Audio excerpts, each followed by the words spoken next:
All right, we've taken a look at the different chord qualities that we're using initially in jazz, and now we want to talk about the piano player's responsibility in covering some of those notes.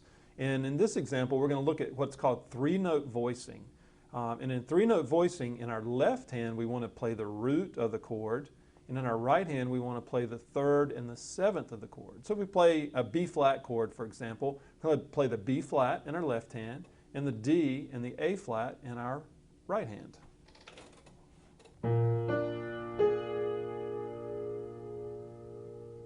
Okay, if you take a look at the three notes we just played, we played a B-flat dominant 7 chord. So the B-flat, the root of the chord in the bass, the D, the third, and the A-flat, the seventh, to give us our dominant chord. Now we're going to look at various types of voicing or different ways to play the chords, but the one we're going to start with is the three-note voicing. And basically what we want you to do is play the root of the chord in your left hand, the third and the seventh of the chord in your right hand. Now we're going to experiment with ways to do that, even different voicings within the three-note voicing, but initially we just want to play B-flat, D, and A-flat.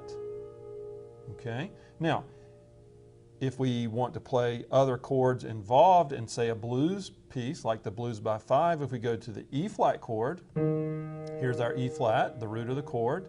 We want the third. Well, what is the third of E-flat? It's G. So we're going to move the A-flat down a half step to the G. That gives us our third.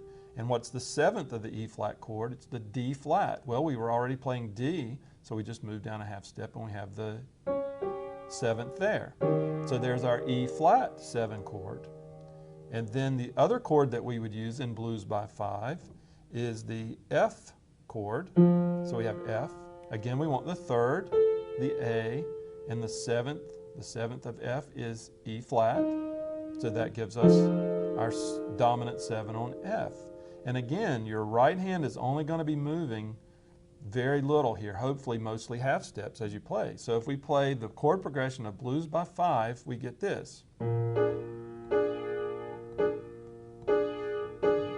B-flat again, then we have E-flat here. Notice my right hand only moved half steps, back to B-flat,